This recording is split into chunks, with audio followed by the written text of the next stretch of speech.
नहमदुहु व नसल्ली अला रसूलिल करीम अम्मा बाद औज़ु बिल्लाहि मिनश शैतानिर रजीम बिस्मिल्लाहिर रहमानिर रहीम अस्सलाम वालेकुम and jazakallah khair everyone for coming to this sixth module of the infinite parenting workshop.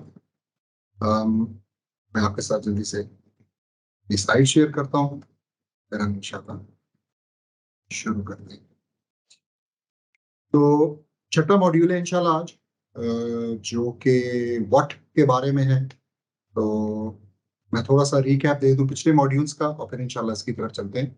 तो हमने पहले मॉड्यूल में हमने डिस्कस किया कि पेरेंटिंग फ्रेमवर्क क्या होता है और हमने फिर जो यूनिकनेस है इस हमारे इन्फिनिट पेरेंटिंग फ्रेमवर्क की, तो वो यूनिकनेस हमने डिस्कस की बिलखसूस के इन्फिनिट से क्या मुराद है।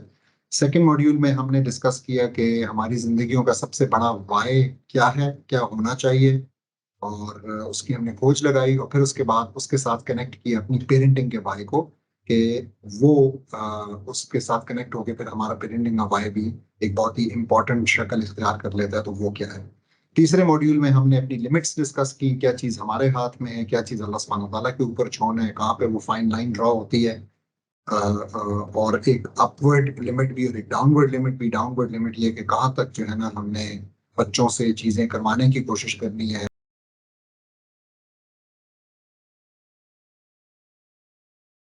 वेयर डिस्कस किया और वेयर के अंदर जाहिर है कि होम्स की बात हुई और फिर हमने होम्स को एज रेस्क्यूअर्स डिस्कस किया और ये एक एक्रोनिम था और हमने काफ़ी डिटेल में डिस्कस किया कि होम हमारा कैसा दिखना चाहिए अगर हम पेरेंटिंग करना चाहते हैं अच्छे तरीके से और आसान तरीके से। लास्ट मॉड्यूल में हमने हु के ऊपर काफ़ी डिस्कशन की और हु से मुराद हम खुद थे। तो हु टू वर्क ऑन, तो इट इज़ योरसेल्फ। और फिर हमने उसमें रिलेशनशिप याहू को डिस्कस किया कि कैसे जो है हमारा रिलेशनशिप यानी यू का your relationship with yourself, your relationship with अल्लाह सुब्हानहू व तआला, your relationship with the habitat in which you live in your surroundings, your nature, और फिर योर रिलेशनशिप विद आवर्स, हमारे जो अपने हैं, और योर रिलेशनशिप विद अदर्स, औरों के साथ। ये तमाम जो डायमेंशंस और रिलेशनशिप्स की हमने काफ़ी डिटेल में डिस्कस की और आज हम फिर इंशाल्लाह मूव ऑन करते हैं और हम अपने इस फ्रेमवर्क के लास्ट डब्ल्यू और एच की तरफ आते हैं, विच इज़ व्हाट। और व्हाट से मुराद थी कि what are the greater goals of parenting. तो मतलब आप अगर सोचें तो सारी की सारी पेरेंटिंग अब यहाँ पे हो रही है। अभी तक हम स्टेज सेट कर रहे थे जिसमें कि हमने स्टेज भी सेट की, हमने अपने आप पे भी काम किया। यहाँ पे अब अपने आप पर भी काम होगा लेकिन पैरेलल में हम वो चीज़ें भी डिस्कस करेंगे बिलखसूस के हमारे क्या गोल्स अपने जहन में हैं अपने बच्चों के हवाले से और उनको हमने कैसे अचीव करना है। तो हमने ये बात बताई थी, सामने भी रखी थी कि हमारे जो पेरेंटिंग फ्रेमवर्क के गोल्स हैं, जो जो व्हाट है, तो वो आसान है। एंड आसान इज अगेन एन एक्रोनिम। आसान स्टैंड्स फॉर अकीदा, सेल्फ एस्टीम, अकलिया एंड नफ्सिया। तो ये चार चीजें हैं जो कि हम अगले चार मॉड्यूल्स में, अकीदा आज, सेल्फ एस्टीम अगले हफ्ते, अकलिया उससे अगले हफ्ते, और फिर नफ्सिया सेकंड लास्ट वीक जो है उसमें हम डिस्कस करेंगे। And then will be done more or less done with the framework. और आखिरी जो हमारा मॉड्यूल है वो फिर प्रैक्टिकल सिनेरियोज, प्रैक्टिकल सिचुएशंस के हवाले से उसमें हम चार प्रैक्टिकल सिचुएशंस इंशाल्लाह डिस्कस करेंगे। तो आज मैं डिटेल में नहीं जा रहा कि ये बाकी आसान के अंदर क्या है, इस पर मैं टाइम नहीं दे रहा क्योंकि ये वन बाय वन आएंगे। लेकिन मैं पर्टिकुलरली जाना चाहता हूँ पहले के ऊपर ही जो कि अकीदा है। सो बाकी इंशाल्लाह डिस्कस होंगे अगले आने वाले हफ्तों में। तो जब हम कहते हैं कि हमारा अम, अच्छा जी, तो पहला सवाल जो कि जहन में सबके आता है और आना चाहिए वो ये है कि अकीदा इंपॉर्टेंट क्यों है। कि किसी भी चीज से पहले हम ये कह सकते हैं कि हम मतलब इस पे क्यों फोकस कर रहे हैं, इसको इतनी प्राइमरी यानी पहली चीज जो हमने कही है व्हाट टू डू या क्या गोल हमने रखा है, तो उसमें हमने अकीदा की बात की। So why is that important, तो इसको थोड़ा सा समझ लें। देखिए सबसे पहली चीज कि इंसान जो है उसके अंदर, अच्छा अकीदा थोड़ा सा इंटरचेंजेबली इस्तेमाल होगा फॉर बिलीव्स या फॉर ईमान भी, फॉर थॉट्स भी। तो बेसिकली अकीदा जो है ना वो सॉफ्टवेयर है। और अकीदा की जब हम बात करते हैं तो आप कह लें कि अगर सॉफ्टवेयर की कोई जबान समझता हो तो ये वो कर्नल है। ठीक है, तो ये आपका बिल्कुल आपका ऑपरेटिंग सिस्टम है, ये बिल्कुल वो चीज है जिसके ऊपर सब कुछ सॉफ्टवेयर के अंदर भी ऑपरेटिंग सिस्टम। तो अब अकीदा क्यों इम्पोर्टेंट है? तो इंसान जो है उसके अंदर कुछ सेट ऑफ बिलीव्स, कुछ थॉट्स होती हैं, और उसकी इन थॉट्स के नतीजे में उसके तमाम एक्शंस ओरिजिनेट होते हैं। ठीक है, तो अगर आप, और इसी तरीके से उसके एक्शंस के नतीजे में फिर वो अपनी सराउंडिंग्स को चेंज करता है, उसकी स्टेट को चेंज करता है, वो रिजल्ट्स लेके आता है, वो अपना ऑब्जेक्टिव अचीव करता है। So if you want to change the objective, you need to change the actions. If you need to change the actions, you first need to change whatever is inside here, which is the beliefs, the thoughts, or you can call it the aqidah. ये समझाने के लिए मैंने यहाँ पे एक मिसाल दी हुई है, और वो हिटलर की मिसाल है। हिटलर को सब जानते होंगे, और हिटलर की एक हिटलर की का एक बिलीफ था, और वो उस बिलीफ को यूजेनिक्स कहते हैं। आप इसको जरूर गूगल कीजिएगा जिन लोगों को नहीं मालूम। तो eugenics was something which was very popular in the 18th century the world over. United kingdom से ये कॉन्सेप्ट जो है ना शुरू हुआ। वैसे पुराना कॉन्सेप्ट था, एक ग्रीक कॉन्सेप्ट था, लेकिन इसको 18वीं सदी में दोबारा से जो है ना शोहरत मिली, और यूनाइटेड किंगडम वालों ने इसको उठाया, और फिर ये यूनाइटेड स्टेट्स भी गया। और दुनिया में बहुत सारे जो जुल्म हुए हैं खासतौर पे स्लेव्स के ऊपर, और ये पूरा स्लेवरी का कॉन्सेप्ट और अफ्रीकन के साथ जो हुआ है, चाहे वो अमेरिकन ने किया है, चाहे ब्रिटिशर्स ने किया है, चाहे ऑस्ट्रेलियंस ने एबोरिजिनीज के साथ किए, उसके उसके जो है ना ताने बाने जाके इस यूजेनिक्स के कॉन्सेप्ट से मिलते हैं। लेकिन जो हम सब जानते हैं, जिसको कि बिल्कुल बुलाया भी नहीं जा सकता, वो हिटलर ने जो किया। तो आप जानते हैं कि हिटलर के का एक बिलीफ था कि उसकी जो रेस है, जिसको वो आर्यन कहता था, कि वो डोमिनेंट रेस है, वो एक अच्छी रेस है, और अच्छी एथनिसिटी है, अच्छे जीन्स है, अच्छा जीन पूल है। और बिलखसूस वो ज्यूज के बहुत, वैसे वो सबके खिलाफ था, लेकिन जिनके का नंबर आ चुका था पहले ही, जो वहां पे बहुत थे जर्मनी के अंदर और यूरोप के अंदर, वेस्टर्न यूरोप के अंदर वो ज्यूज थे, तो वो इनके बहुत खिलाफ था। तो उसने इस थॉट प्रोसेस, जो थॉट उसके अंदर थी और जो बिलीफ उसके अंदर था, उसकी बेस पे उसने एक्ट किया। और उसने क्या एक्ट किया? उसने एक पूरी मूवमेंट खड़ी की, उसने एक पार्टी खड़ी की, उसने पावर ग्रैब की, और उसने सिस्टमेटिकली ज्यूस को और नस्लों को, हिप्पीज विप्पीज को भी, और इस किस्म के बहुत से लोगों को उसने कत्ल करने की कोशिश की, खत्म करने की कोशिश की, ताकि जो उसकी जहन में जो डोमिनेंट रेस है वो बाकी रह जाए, और वो जीन पूल दुनिया में बाकी रह जाए। और इस तरीके से फिर हम जानते हैं उसने अपने ऑब्जेक्टिव्स होलोकॉस्ट की सूरत में किस हद तक अचीव किए। कोई 6 मिलियन बताता है, कोई कुछ और बताता है, लेकिन इतने ज्यूस का और मुख्तलिफ किस्म की और लोगों का, ग्रुप्स का उसने कत्लेआम किया। तो ये कोई यूनिक एग्जाम्पल नहीं है, मतलब ये तो एक नेगेटिव एग्जाम्पल है। There are many positive examples as well, जहां पे कि इंसान जो हैं वो based on their thoughts, based on their beliefs, वो बहुत बड़े बड़े काम भी करते हैं, और बहुत नीच और बहुत घटिया काम भी करते हैं। तो बेसिकली अगर हम समझना चाहते हैं, तो हमें समझना ये चाहिए कि तमाम की तमाम रेवोल्यूशंस, तमाम के तमाम रिवाइवल, चाहे वो पर्सनल लेवल पे हैं, चाहे वो एक सोसाइटल लेवल पे हैं, चाहे वो एक ग्लोबल लेवल पे हैं, वो तमाम थॉट्स से ओरिजिनेट होते हैं। So it all originates here, it's some concept, some basic अकायद, सम बेसिक क्रीडल कॉन्सेप्ट्स, जो कि फिर आगे जो है ना आपको मुख्तलिफ सोल्यूशंस और मुख्तलिफ तरीके कार देते हैं, और उनके ऊपर चलते हुए फिर आप जो है रिवाइवल अचीव करते हैं। तो जैसा मैंने कहा, पर्सनल लेवल हो या सोसाइटल लेवल हो, it's one and the same, it all starts here.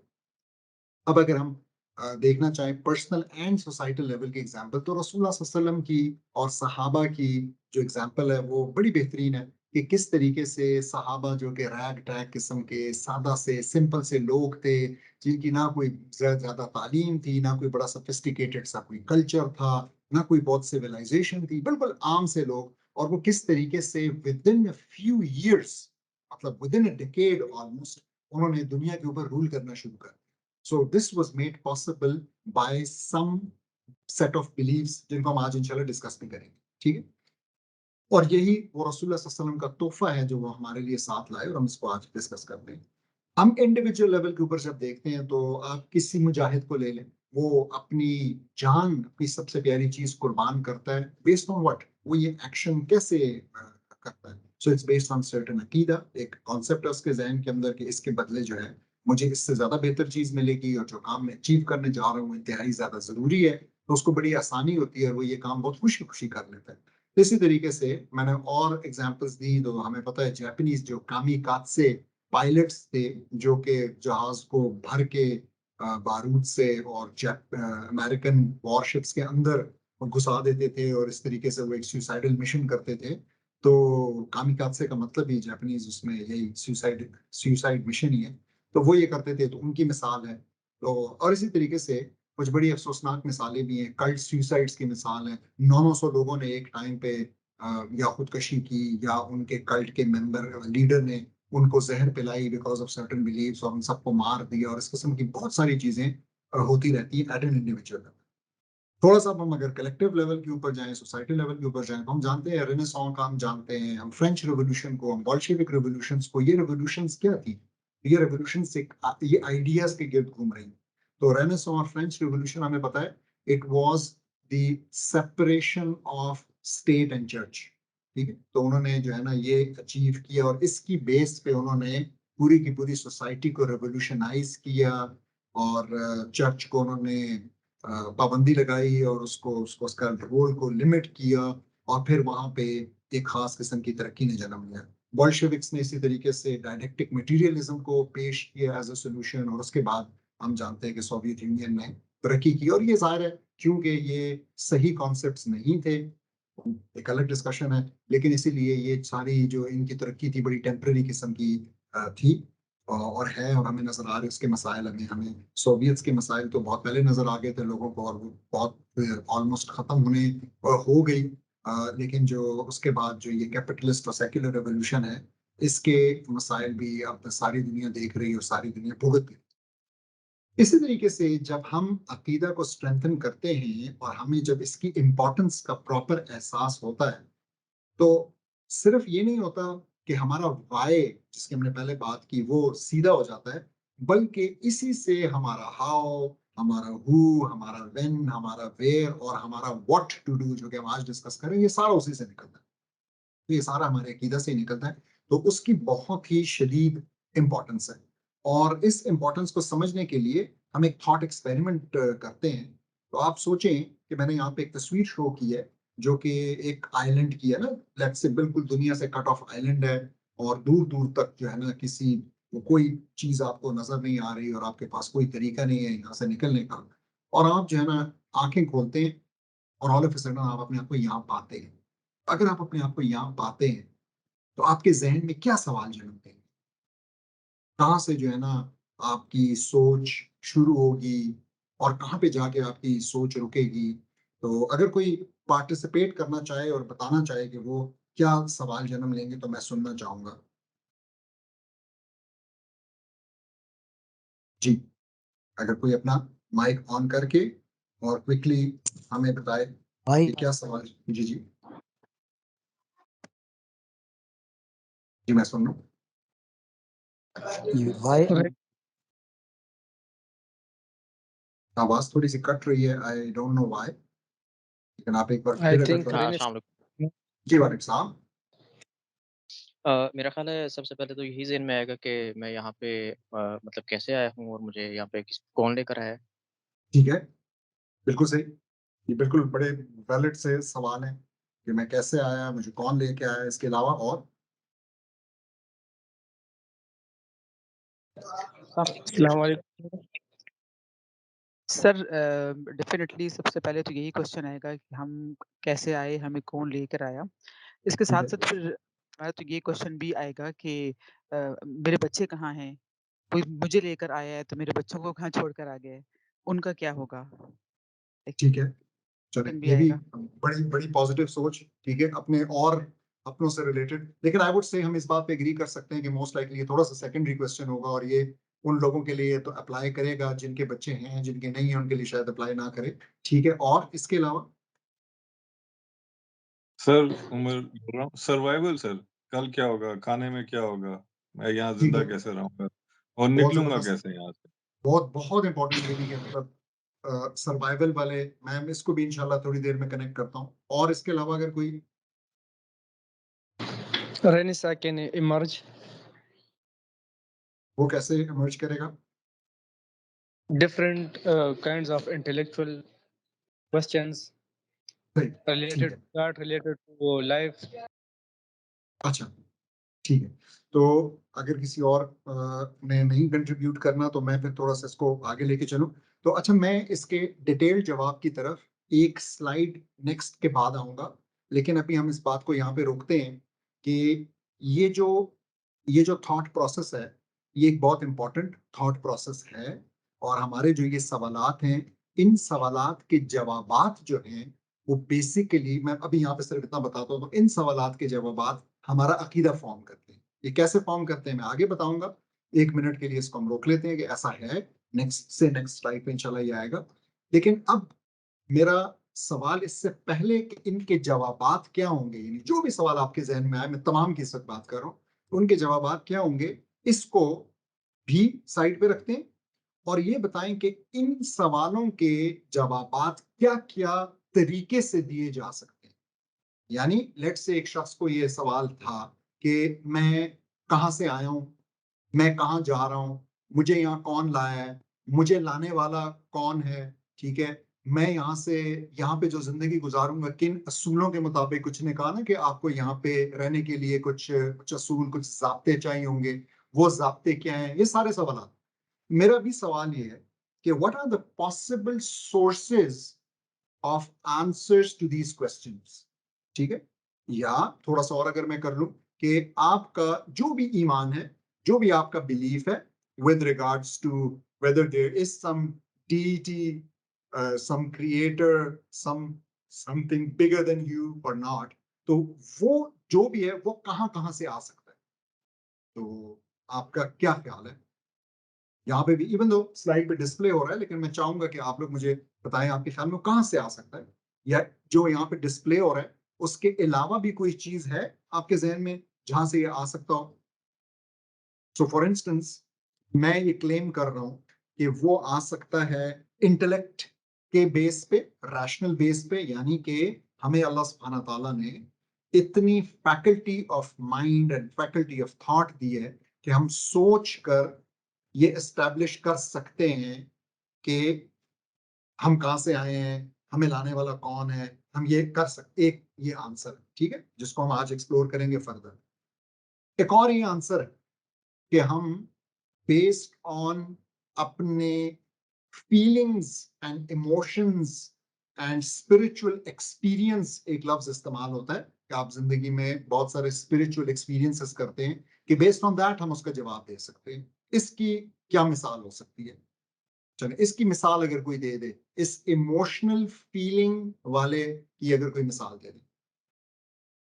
ये असल में आज का जो हमारा मजमून है ना, ये बहुत सख्त मजमून है ज़्यादा, और जरा थोड़ा लेंथी भी है, तो इसलिए मैं चाह रहा हूँ कि हम बिल्कुल 1-to-1 एंगेज होके, even if it is just 2-3 people who are replying and everyone else is just getting ready to reply, और इन दैट मोड, तो ये भी काफी है। लेकिन कुछ थोड़ा बहुत हमें करना पड़ेगा, पिंग पोंग आपके साथ आज। तो जी, क्या एग्जांपल हो सकती है स्पिरिचुअल, इमोशनल, फीलिंग बेस्ड ईमान की? सर किसी रिलीजियस प्लेस पे जब जाते हैं तो वहाँ पे जो फीलिंग होती है उसकी बेस। वेरी गुड, ये बहुत ही अच्छा जवाब है। और अभी रिसेंटली मैं एक डिस्कशन में किसी के साथ, काफी हमारी लेंथी डिस्कशन हुई थी। आप लोगों ने अगर देखा हो तो एक, आई थिंक एक अफ्रीकन बंदा है, मे बी अफ्रो अमेरिकन है, लेकिन आई थिंक अफ्रीकन बंदा है, जो कि इस दफा के हज में गया था, और उस पर एक छोटी सी डॉक्यूमेंट्री बनी हुई थी, और बताया गया था कि ही वाज अ क्रिश्चियन, कोई पास्टर था, और उसकी बड़ी फॉलोइंग थी, पता नहीं 500 लोगों की, आई डोंट नो 5000 लोगों की। और उसको कुछ ख्वाब में आया, और ख्वाब आने के बाद जो है ना वो मुसलमान हुआ, और फिर उसको ख्वाब में आया कि तुमने सफेद कपड़े पहने हुए हैं, तो उसने सोचा कि मुझे शायद इशारा मिल रहा है कि मैंने हज पे जाना है, और वो हज पे गया, और ये सारा कुछ। I am not trying to undermine that person, I have absolutely no idea, लेकिन मैं एक मिसाल के लिए ये देना चाह रहा हूँ कि this is, yeah, do you think that this qualifies as a spiritual experience, as an emotional iman, as a feeling based iman? I think it qualifies as an emotional based iman.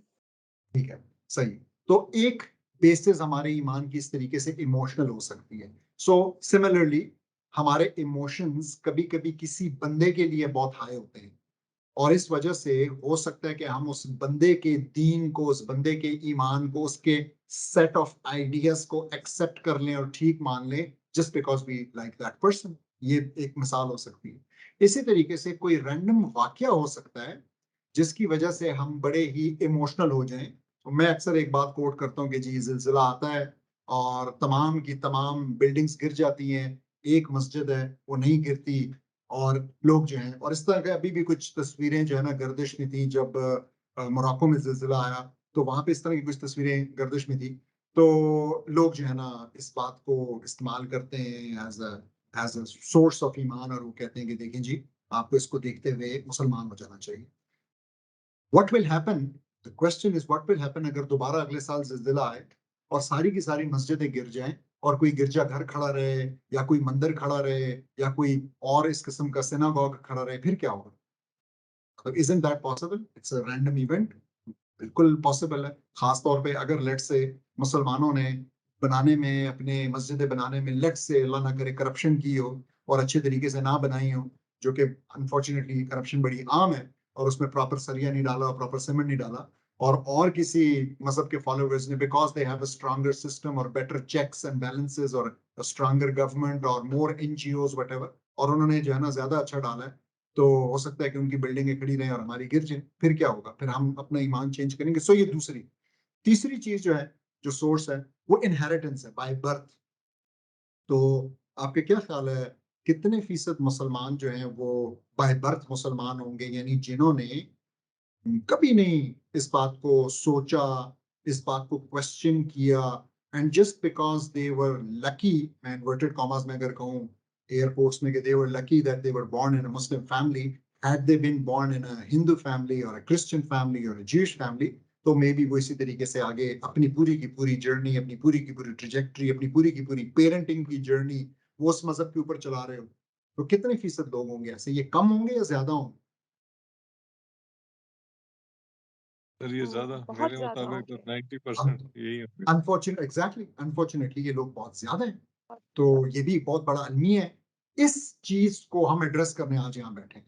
असल में अगर हम कहें तो हम इस चीज को एड्रेस करने बैठे हैं कि भाई हमारा जो ईमान है, हमारे ईमान की जो सोर्स है, हमारे अच्छा मैं फिर से ईमान अकीदा इंटरचेंजेबली इस्तेमाल कर रहा हूँ, ठीक है? तो इस पे भी लंबी बहस हो सकती है लेकिन उसकी जरूरत नहीं है। लेकिन तो हमारा जो सोर्स है वो क्या है? अगर हमारा सोर्स ठीक नहीं है, अगर क्योंकि देखें even inheritance is not a reliable source. क्यों नहीं रिलायबल सोर्स? इसलिए कि फिर रैंडम हो गया, आपके पर्सपेक्टिव से तो रैंडम हो गया। You were born in this family, if you were what if you were born in that family, ठीक?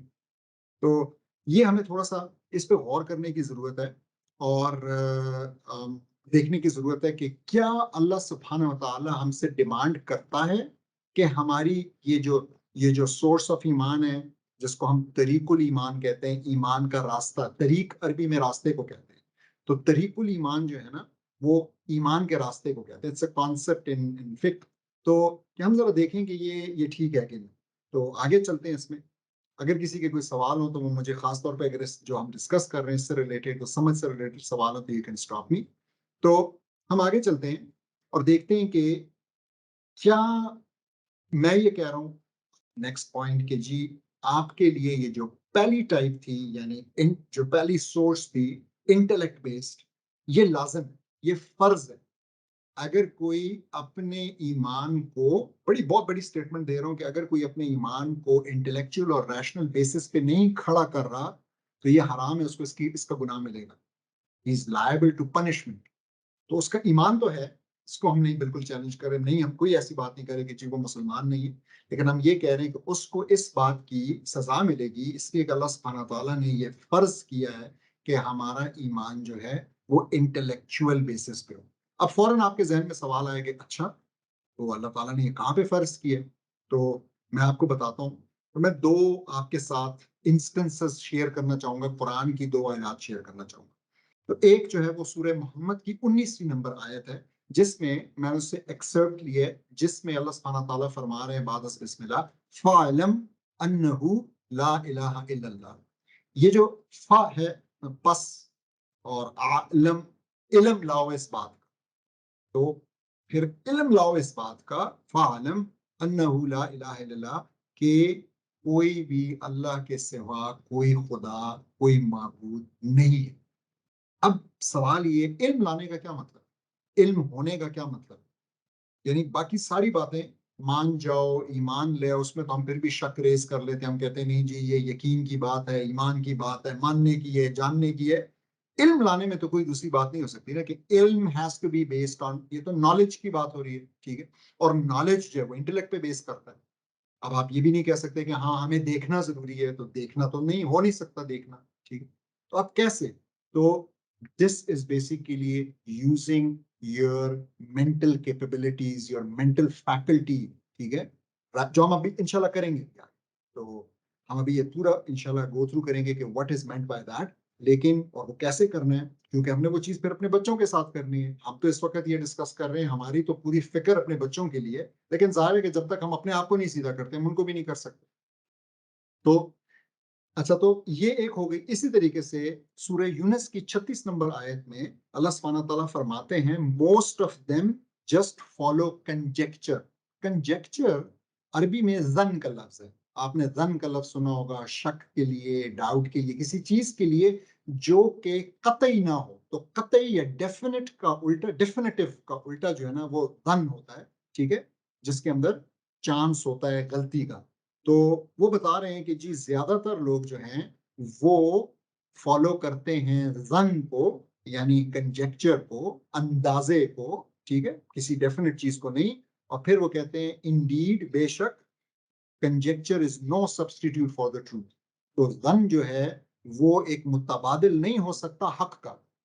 तो हक, तो अब कैसे हम अपने सबसे इंपॉर्टेंट और सबसे पहले सवाल में, सबसे पहली चीज में जिसके ऊपर सारी इमारत खड़ी है, मैं इसको बार बार बुनियाद कहता हूँ, ये बुनियाद है ना, इसके ऊपर सब कुछ खड़ा है, हम देखेंगे ये बुनियाद कैसे। तो उसके अंदर अगर शक शामिल हो जाए तो क्या फिर आगे रह जाएगा? वो तो बस फिर टेढ़ी चलेगी वो इमारत, बल्कि टेढ़ी भी नहीं, कुछ अजीब सी इमारत होगी वो फिर। और वो वैसी इमारत होगी जैसा हम आज सोसाइटी के अंदर देख रहे हैं, तो हमें बहुत सी चीजें नजर आती हैं सोसाइटी के अंदर और हमें हैरानी होती है, और इवन हमें अपने अंदर भी जब देखते हैं और बहुत सी इनकंसिस्टेंसीज नजर आती है। वो इनकंसिस्टेंसीज क्यों? वो एग्जैक्टली इसी वजह से हैं जो हम डिस्कस कर रहे हैं, कि हमारे ईमान की, हमारे अकीदा की बुनियाद इंटेलेक्ट के ऊपर नहीं है, ठीक है। तो अच्छा, इसी तरीके से मैंने यहाँ पे कोट नहीं की क्योंकि फिर ज्यादा हो जाता, लेकिन आप जानते हैं कि बेतहाशा आयात हैं जो कि मुसलमानों को कहती हैं अफला तदब्बरून, ठीक है, और इसी तरीके से आपको कहती हैं कि तुम सोचते क्यों नहीं, या तुम सोचो, तुम पॉन्डर करो, तुम रिफ्लेक्ट करो, तुम देखो, अपने इर्द गिर्द देखो। तो वो आपको इनवाइट कर रही हैं, वो आपको पुश कर रही हैं to use the faculty of your mind, ठीक है। तो फाउंडेशन मैंने कहा वीक नहीं हो सकती कभी भी। आप जानते हैं कि कोई इमारत वीक फाउंडेशन के ऊपर नहीं खड़ी हो सकती। पूरी की पूरी इमारत जितनी भी मजबूत हो, अगर फाउंडेशन वीक होगी तो पूरी इमारत धड़ल्ले से गिर जाएगी, पूरी इमारत को खतरा रहेगा हमेशा गिर। दूसरी एक चीज के एक कॉन्सेप्ट है ब्लाइंड फेथ का, और कुछ लोग बड़ा चेरिश करते हैं इस वर्ड को, कुछ लोग बड़ा समझते हैं कि जी को बड़ी अच्छी चीज है। तो मैं इसको भी थोड़ा सा डिस्कस करना चाहता हूँ कि पहली बात, ब्लाइंड फेथ ईमान नहीं है, ठीक है, ब्लाइंड फेथ इज नॉट ईमान, हमारा मुसलमानों का ब्लाइंड फेथ नहीं। और फिर कुछ मुसलमान जो है वो जरा सा आगे जाते हैं और वो कहते हैं कि जी ब्लाइंड फेथ और ईमान बिल गैब ये एक चीज है। तो मैं इसको भी बिल्कुल क्लियर बता दूं कि ईमान बिल गैब और ब्लाइंड फेथ एक चीज नहीं है। और ईमान बिल गैब की जो बात हो रही है वो ये हरगिज नहीं है कि आपको कहा जा रहा हो कि आप अल्लाह सुब्हानहू तआला को एक्सेप्ट कर लें, मान लें, इस बात को अपने अकीदे की स्टार्ट लें बेस्ड ऑन, यानी ये ईमान बिल गैब, ये ऐसा नहीं हो। बल्कि इसको थोड़ा सा देख लें, ईमान बिल गैब से मुराद है कि जब आपने अपने दिमाग की फैकल्टीज अल्लाह के हुक्म के मुताबिक इस्तेमाल की और आप अल्लाह सुब्हानहू तआला की एग्जिस्टेंस तक पहुंच गए, आप इस बात पर ईमान ले आए कि अल्लाह की जात है और उसकी क्या एट्रीब्यूट्स है, अगेन जो हम आज डिस्कस करेंगे। तो उसके बाद फिर अल्लाह की जात आपको बहुत सी चीजें बताएगी जो कि आपके लिए गैब होंगी। तो मिसाल के तौर पे आपको अल्लाह की ज़ात जन्नत का कहेगी, आपने ना जन्नत देखी है, आप उस पे ईमान लाएँगे। आपको अल्लाह की ज़ात जो है वो मलाइका फरिश्तों का कहेगी, आपने नहीं देखे फरिश्ते लेकिन आप उस पे ईमान लाएँगे, ये ईमान बिल गैब है। तो आपका जहन्नम पे, जन्नत पे, फरिश्तों पे, जिन्नों पे, ठीक है? आपकी कुरान से पहले की जो किताबें आई हैं वो हमने नहीं देखी, जो पैगंबर आए हैं हमने नहीं देखे, ठीक है?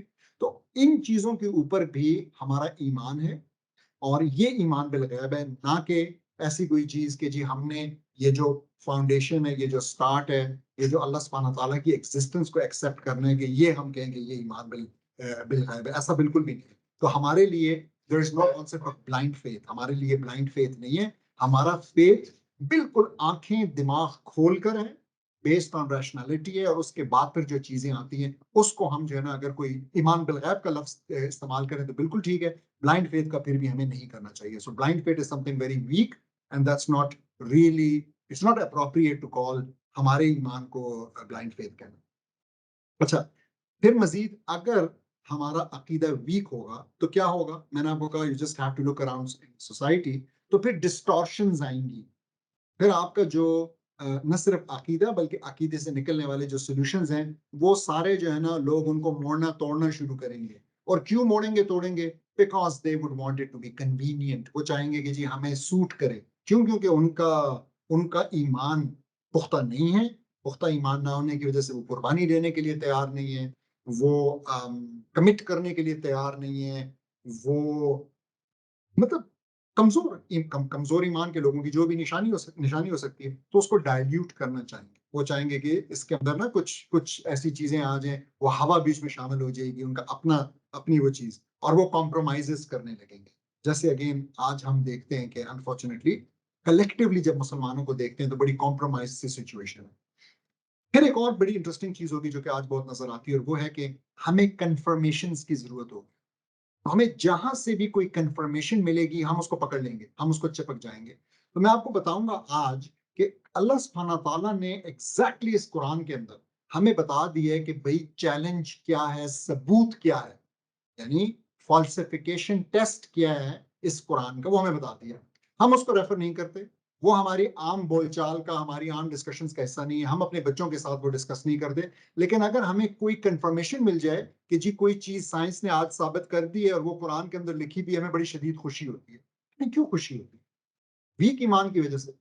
तो अगर साइंस कल को कहे कि नहीं ऐसा नहीं था, फिर हम बड़े खफा हो जाएंगे, फिर हम बड़े उदास हो जाएंगे, फिर हम एक बड़ी ऑकवर्ड सिचुएशन में पहुंच जाते हैं।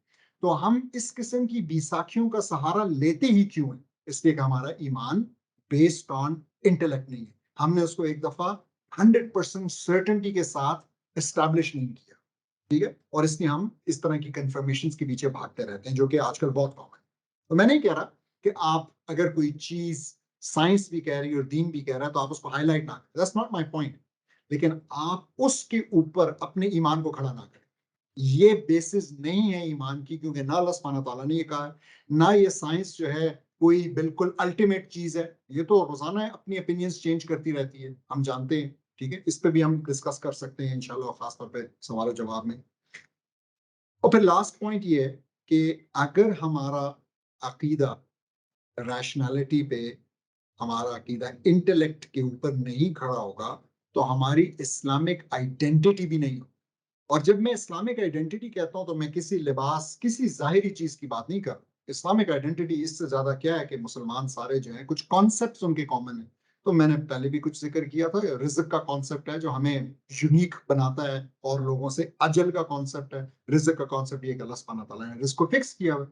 तो ये बहुत बड़ी बात है जब एक मुसलमान मान लेता है, वो बहुत सारे मसाइल से निकल जाता है, उसको हराम खाने का, उसको करप्शन करने का, उसको अपने फराइज की कीमत पर चीजों के पीछे दौड़ने का कोई इंसेंटिव ही नहीं रह जाता, वो ऐसा नहीं करता, ठीक है? इसी तरीके से अजल फिक्स्ड होना, तो उसके अंदर से मौत का एक डर निकल जाता है, और वो जब भी हक बात करनी होती है, हक के लिए खड़ा होना होता है, कोई भी सही काम करना होता है, तो उसको उसका उसका डर निकल जाता है, ठीक है? और इसी तरीके से तवक्कुल का कॉन्सेप्ट कि फिर वो अल्लाह सुब्हानहू व तआला के ऊपर पूरा पूरा तवक्कुल कर सकता है। ऑफ कोर्स हमने जो पहले डिस्कस किया था कि अपने फराइज को, शरिया को ना नेग्लेक्ट करते हुए वो तवक्कुल के सही उसके ऊपर खड़ा हो जाता है, सही मानी के ऊपर खड़ा हो जाता है। तो ये इस्लामिक आइडेंटिटी भी एक वीक ईमान के साथ, एक वीक या इंटेलेक्चुअल बेसिस के ऊपर ना खड़े हुए अकीदे और ईमान के साथ नहीं आ सकती।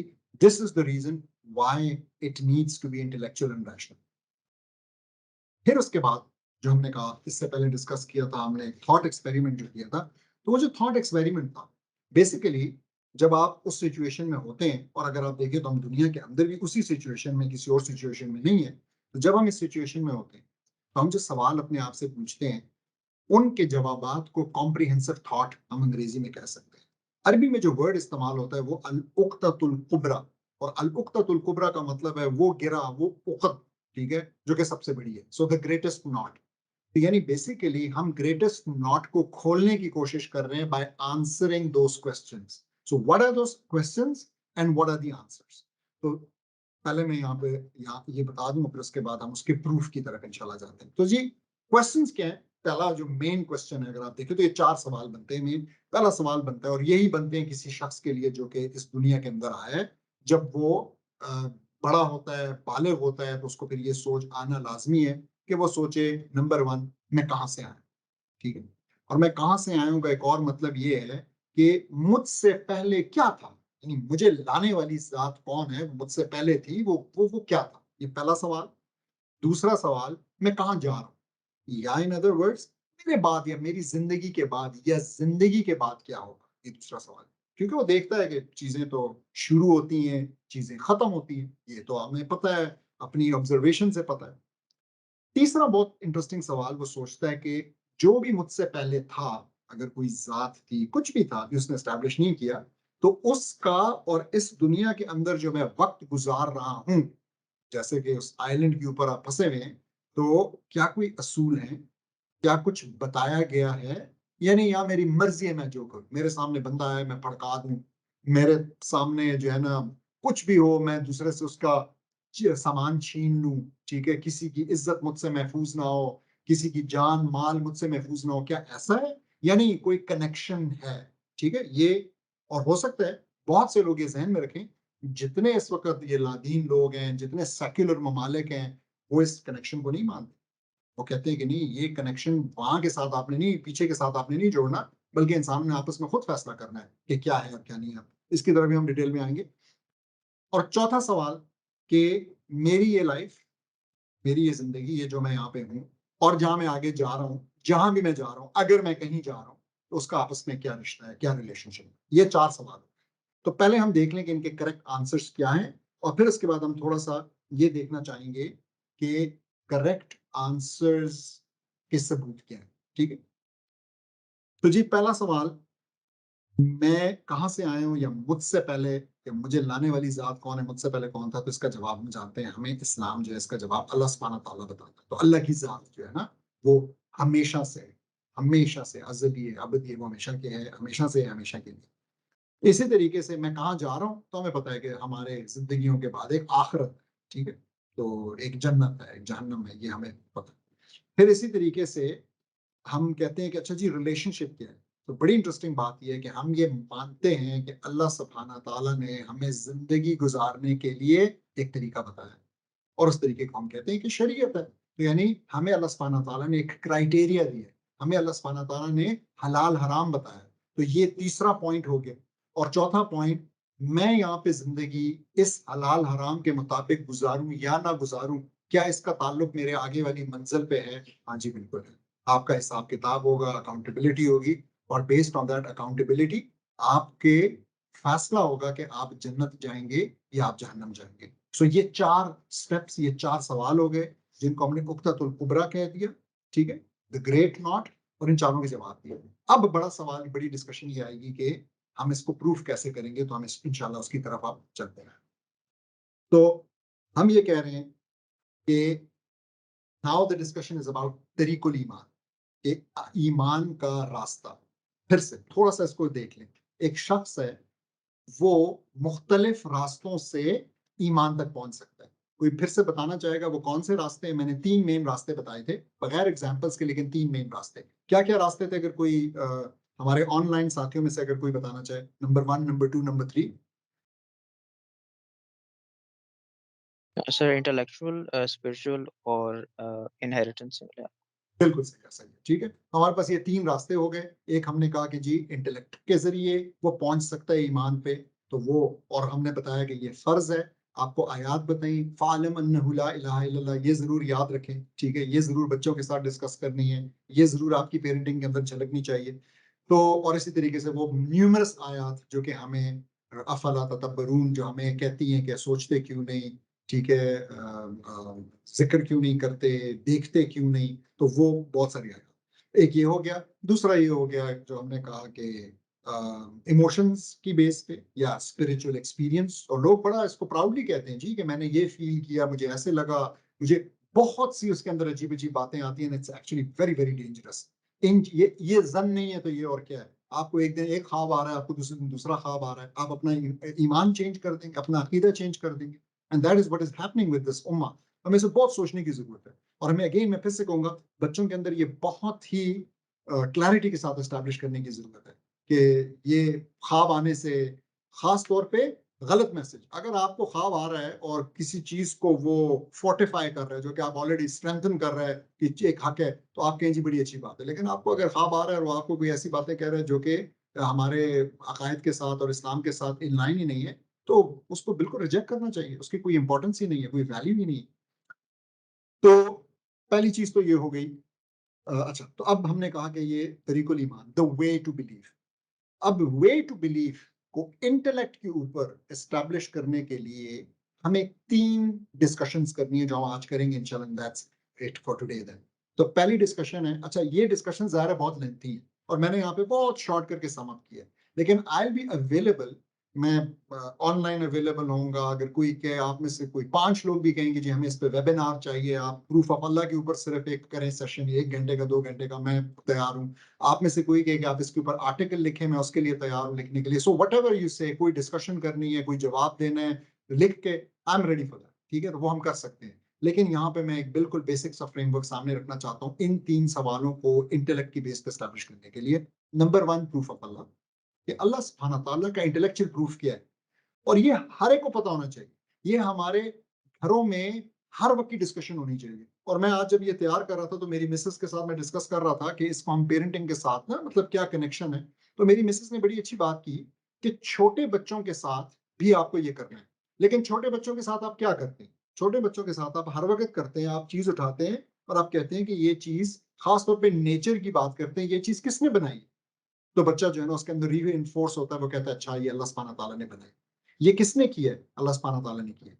तो ये आपने ये करते रहना। लेकिन of course that's not the intellectual proof. मैं भी इंटेलेक्चुअल प्रूफ की तरफ आ रहा हूँ। तो जब बच्चे एडल्टहुड की तरफ आ रहे होते हैं, इट इज आवर रिस्पॉन्सिबिलिटी कि हम उनके साथ ये डिस्कशंस करें। जो डिस्कशन मैं भी आपके साथ करने लगा हूं इन 3 चीजों के हवाले से, ये बिल्कुल लाजिम है।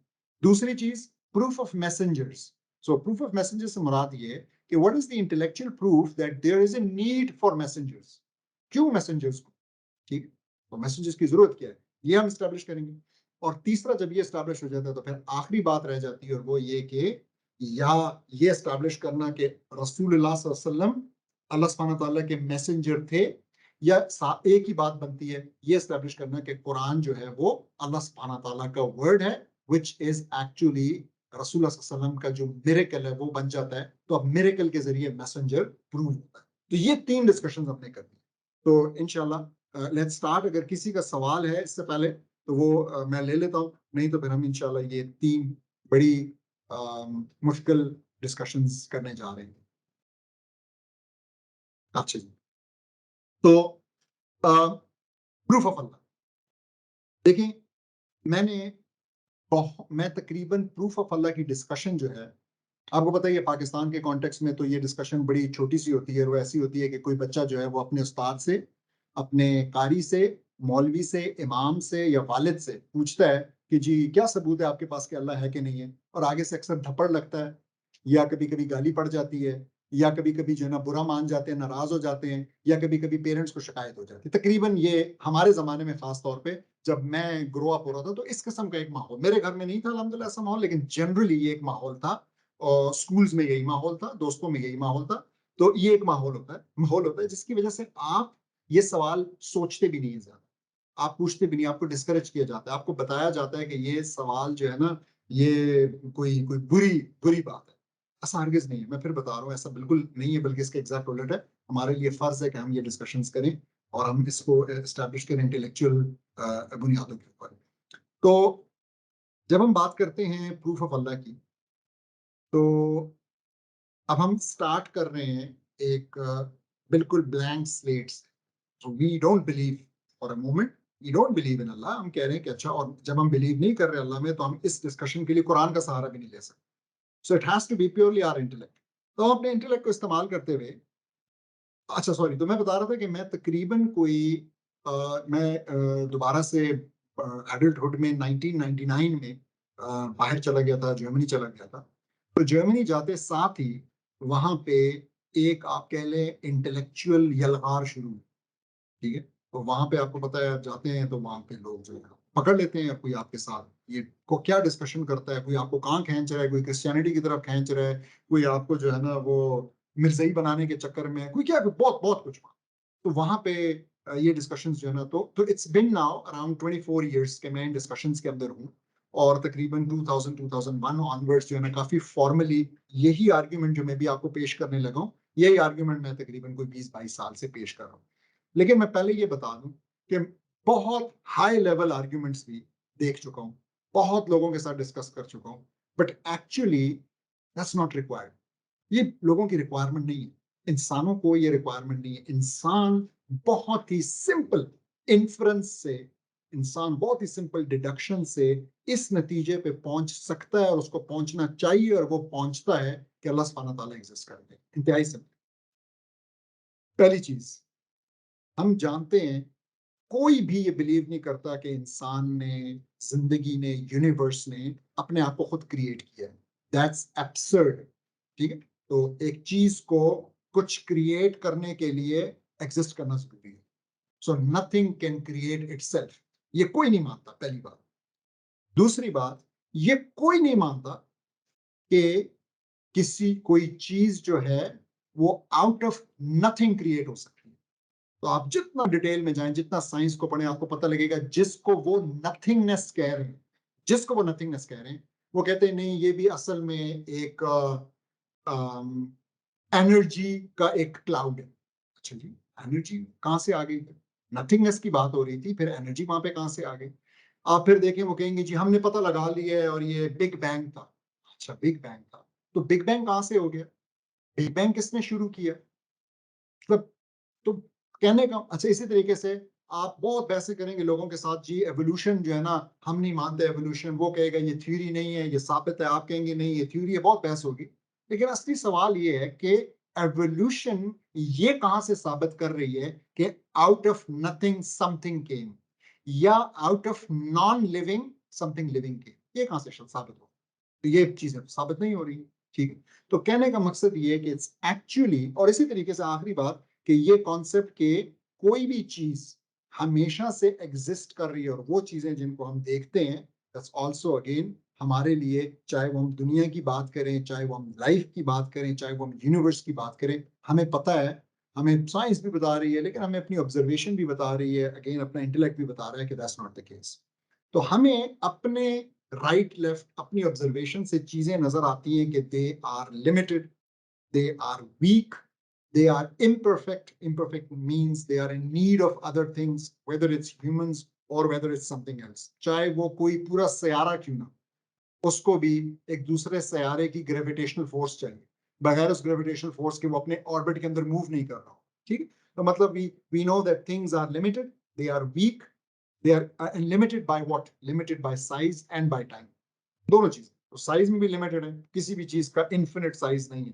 ठीक है, और इसी तरीके से वो टाइम वाइज भी लिमिटेड है, तो उनके एक खास टाइम तक वो एग्जिस्ट करेंगी, और उसके बाद फिर हमें पता है कि वो एग्जिस्ट करना छोड़ दें। तो अंदाजे लगाए हुए हैं, कैलकुलेशंस की हुई है, इवन इस दुनिया के बारे में, इवन इस यूनिवर्स के बारे में, इवन इस गैलेक्सी के बारे में, ये सब भी हम जानते हैं। तो कोई भी आपको, कोई भी जी होश, जी अकल शख्स, आज भी कोई एथियस्ट भी ये नहीं कहेगा कि नहीं जी ये हमेशा से है और ये हमेशा रहेगा, कोई नहीं कहेगा। तो limited, weak, imperfect, and in need for something other than themselves, तो उनको किसी और चीज की भी जरूरत है, hence they are definitely created. So the only way to satisfy this question intellectually is what? बड़ी सिंपल सी अगेन बात, इसका मतलब ये कि किसी ने इनको क्रिएट किया है और वो किसी, ये बड़ी इंपॉर्टेंट बात है, वो किसी इस मयार पे पूरा नहीं उतरता। किस मयार पे पूरा नहीं उतरता? ना वो लिमिटेड है, ना वो वीक है, ना वो इम्परफेक्ट है, और ना वो इन नीड फॉर अदर्स है। अगर वो इस मयार पे पूरा उतरता है तो इसका मतलब है कि फिर वो क्रिएटर नहीं, फिर इसका मतलब है कि हमने सवाल का जवाब ही नहीं दिया। सो ये हमारी इंटेलेक्चुअल मजबूरी है कि हमने ये बात माननी। इसके अलावा कोई चीज हमारे जहन को सेटिस्फाई नहीं करती। और मैंने आपको फिर से कहा है, आप बड़े तरीन आर्ग्यूमेंट्स लोगों के उठा के देख लें, वो आपको ये सिंपल सी बात नहीं बता सकते कि अच्छा कैसे आउट ऑफ नथिंग कुछ आ गया। और मजे की बात यह कि ये कोई क्लेम भी नहीं करता। आप जाके उनके क्लेम्स देख लें तो उनकी नथिंगनेस जो है वो कुछ ना कुछ उसके अंदर होगा, या बिग बैंग होगा, या एनर्जी का एक क्लाउड होगा, या एक बॉल होगा, या कुछ ऐसा होगा। सो therefore it is sufficient to draw one's attention to anything in the universe, life and man, to conclude from that the existence of Allah, the creator, the organizer. तो मतलब बहुत simple, so you don't have to complicate it. इसको बिल्कुल complicate, हाँ अगर किसी के सवाल हैं और आप फिर उसका जवाब ढूंढना चाहते हैं और आप एक उस डिस्कशन में एंगेज होते हैं तो ठीक है, फाइन। लेकिन एक बात याद रखिए, the discussion should not be a discussion for the sake of discussion. अगर दूसरी साइड पे सिंसियरिटी है, आप जरूर जवाब दें। अगर दूसरी साइड पे सिंसियरिटी नहीं है और बंदा जो है ना वो सिर्फ टाइम जाया करना चाह रहा है, I don't think you need to waste time with that, ठीक है। और मैं थोड़ा सा यहाँ पे बच्चों का भी बता दूं कि बच्चों के साथ आप देखेंगे, the earlier you start the better with these things, खासतौर पे विद दीज डिस्कशंस। लेकिन आप देखेंगे कि यूजुअली क्या, मैं तो कहूंगा कि शायद 100%, अगर कोई बच्चा इन चीजों के, इन डिस्कशंस पे सेटिस्फाई नहीं हो रहा और कहता नहीं लेकिन ये कैसे, the reason is not intellectual.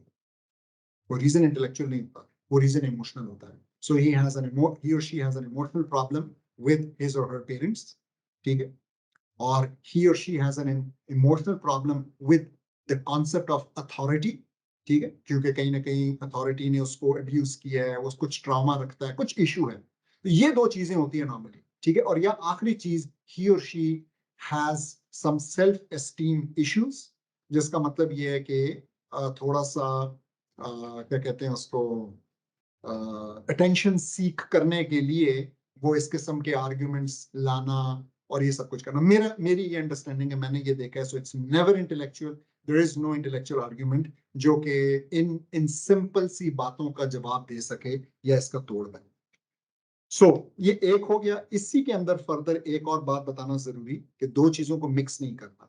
एक है अल्लाह सुब्हाना व तआला की एग्जिस्टेंस को प्रूव करना, ये हम अपनी माइंड से कर सकते हैं जैसा हमने अभी किया। सो थ्रू सिंपल इन्फ्रेंस हमने ये किया, हमने रैशनैलिटी से किया, ठीक है। और rationality is the highest human faculty. Science rationality से नीचे लाई करती है, साइंस रैशनैलिटी से ऊपर लाई नहीं करती। Science is just one tool, एक टूल है जिसकी बड़ी लिमिटेशंस है। साइंस को आप ऐसे समझे जैसे कि पेचकस है, ये हथौड़े वाले काम नहीं कर सकता, ये चाबी वाले काम नहीं कर सकता, ठीक है। वो भी एक किस्म का पेचकस है, अगर चौरस है तो सीधे वाले काम नहीं कर सकता। तो ये बहुत एक इंपॉर्टेंट बात हो, साइंस की अपनी लिमिटेड, लेकिन rationality is the ultimate gift humans have, ठीक है, अल्टीमेट गिफ्ट। इसी के नतीजे में हमने साइंस भी बनाई है, हमने साइंस के असूल और लॉज दरियाफ्त किए हैं, ये सारा कुछ हमने किया। सो हम बेस्ड ऑन रैशनैलिटी, हम अपने माइंड की कैपेबिलिटी इतनी है कि हम उससे अल्लाह सुब्हानहू व तआला की एग्जिस्टेंस को एस्टैब्लिश कर लें। लेकिन हम अपने माइंड से अल्लाह सुब्हानहू व तआला के जो एसेंस है, अल्लाह एग्जैक्टली है क्या, ये हम एस्टैब्लिश नहीं कर सकते, या हमारी लिमिट रीच हो जाती है, ठीक है। सो हमारा माइंड, आप ऐसे सोचें कि हमारा माइंड एक छोटा सा ग्लास है, इतना एक ग्लास है, इसके अंदर जिस तरह पानी है, मतलब पानी भी पी लूं।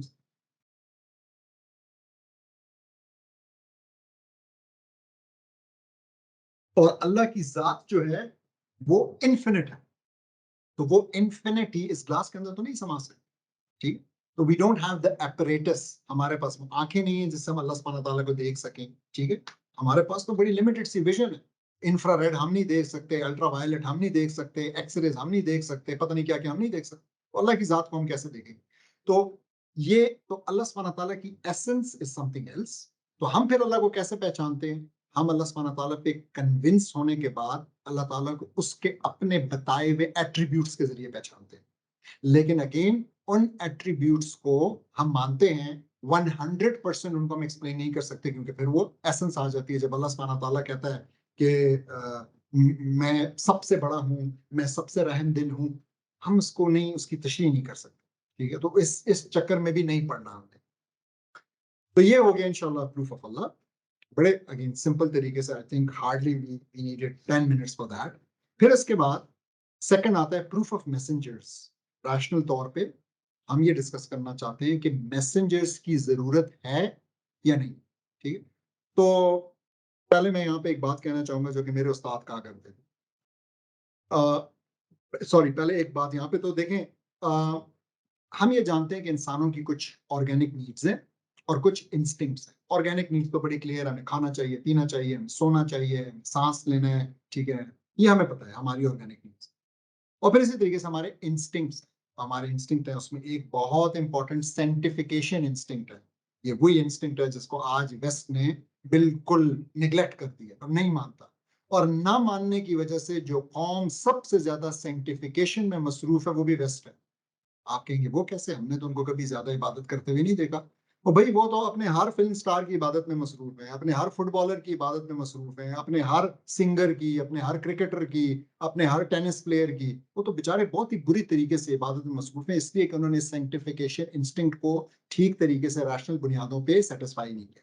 तो हमारे पास साइंटिफिकेशन इंस्टिंक्ट है, प्रोक्रिएशन इंस्टिंक्ट है, हम चाहते हैं कि हमारी औलाद हो, आगे हमारी फैमिलीज हो। और इसी तरीके से हमारा सर्वाइवल इंस्टिंक्ट है, हम चाहते हैं कि हमारी जिंदगी की बका हो, हमें कुछ, हमारे सर पे छत हो, हमारे पास आज कल परसों कुछ खाने का हो, पीने को, हमारा सर्वाइवल इंस्टिंक्ट। अब जब आप दुनिया के अंदर इंसान छोड़ देंगे जिनके अंदर ये इंस्टिंक्ट्स हैं और जिनके अंदर ऑर्गेनिक नीड्स हैं, और अगर आप उनको कानून नहीं बताएंगे, कायदा नहीं बताएंगे, शरिया नहीं देंगे, तो क्या होगा?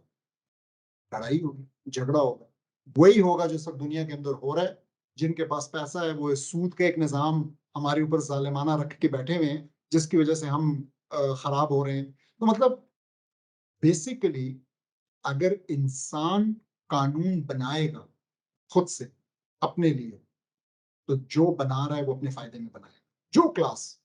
तो मेरे एक उस्ताद इसको बहुत खूबसूरती से कहते थे कि अगर इंसान कानून बनाए और जो इंसान कानून बना रहा है उसको बचपन में कुत्ते ने काट लिया था, तो वो जो कानून बनाएगा वो कुत्तों के साथ बहुत सख्ती बरतेगा, कुत्तों को शायद जिंदा रहने की इजाजत ना हो उस कानून में। इसी के बरक्स अगर जो शख्स कानून बना रहा है उसकी बचपन में जिंदगी बचाई थी कुत्ते ने, तो शायद वो इंसानों से ज्यादा हकूक कुत्ते को दे। What does that mean? It means कि हम we are limited and driven by our own experiences, our own situations. तो हम में से सारे बायस्ड हैं, हम सब इंसान बायस्ड हैं, हम इंसान कभी भी बायस से ऊपर नहीं आ सकते। ठीक है, तो क्योंकि हम ये नहीं सब कुछ कर सकते, इसलिए इट वाज इम्पेरेटिव कि अल्लाह सुब्हानहू व तआला हमें एक निज़ाम देते, हमें ज़िंदगी गुजारने का, हमें अपने ताल्लुकात अपने खालिक के साथ इबादत, अपने ताल्लुकात और इंसानों के साथ मामलात, और अपने ताल्लुकात अपने साथ इखलाकियात, ये हमने लास्ट टाइम पे थोड़ा सा डिस्कस भी किया था 5th मॉड्यूल में। तो इनको गवर्न करने के लिए, इनको ऑर्गेनाइज करने के लिए हमें तरीका भी दे। तो ये इम्पेरेटिव हो गया और अल्लाह सुब्हानहू ताला ने ऐसा किया है। और जब अल्लाह सुब्हानहू ताला ऐसा करते हैं तो जो तरीका अल्लाह सुब्हानहू ताला ने चुना है, बहुत से तरीके हो सकते थे, लेकिन जो तरीका अल्लाह सुब्हानहू ताला ने चुना है वो मैसेंजर्स का है कि हम जैसे दिखने वाले, हम जैसे बोलने वाले इंसान आते हैं जो कि पैगंबर होते हैं, वो अपने साथ एक मैसेज लाते हैं अल्लाह ताला की तरफ से और हम तक पहुंचाते हैं। सो दैट्स पॉइंट नंबर 2, ये बहुत इंपॉर्टेंट। अगेन ये डिस्कशंस बच्चों के साथ होने वाली हैं, और ऐसा नहीं होना चाहिए कि हमारा बच्चा 15 साल का हो जाता है और 15 साल पे आके हम पहली बार उसके साथ ये डिस्कशन करते। नहीं, this should be bed time talk, this should be T time talk, this should be lunch time talk. ठीक है, ये जनरल आनी चाहिए बात। आखिरी और सबसे डिटेल, और फिर इंशाल्लाह उसके बाद हम इसको वाइंड अप करते हैं, तो वो प्रूफ ऑफ कुरान है। तो क्विकली, मैसेंजर्स अपने साथ मौजज़ा लाते हैं, सिंपल सी बात।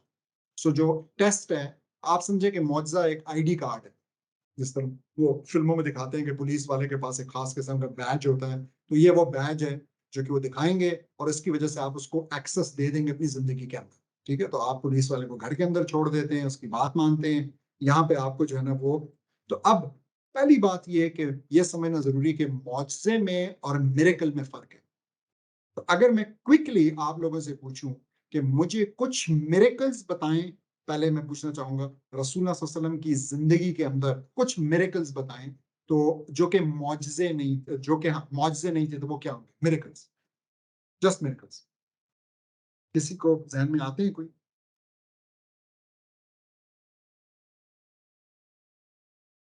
जी Splitting the moon into two. बिल्कुल जी, शक्ल कमर बेहतरीन। और जी, तो ये एक मौजज़ा हो गया, एक मौजज़े, सॉरी ये एक मिरेकल हो गया, मिरेकल की बड़ी बेहतरीन एग्जांपल। शबे मेराज पे जाना। जी बिल्कुल सही। कुरान। Divide की अच्छा, कुरान की तरफ हम आते हैं स्पेसिफिकली, और इसी तरीके से आपने बहुत से वाकयात सुने होंगे, कहीं पे खाना सर्व हो रहा है और उस खाने के अंदर अल्लाह सुब्हानहू तआला ने इतनी बरकत डाल दी कि उससे सैकड़ों लोगों ने खा लिया, और इस किस्म की बहुत सारी चीजें, दीज आर ऑल मिरेकल्स। लेकिन इनके अंदर एक इंतहाई इंपॉर्टेंट एलिमेंट जो कि मुआजिजा बनाने के लिए होता है एक मिरेकल को, वो मिसिंग है, और वो सिर्फ और सिर्फ कुरान के अंदर। तो कुरान के जो मिरेकल है वो मुआजिजा इसलिए है कि उसके अंदर वो एक एडिशनल एलिमेंट है, और वो एडिशनल एलिमेंट क्या है?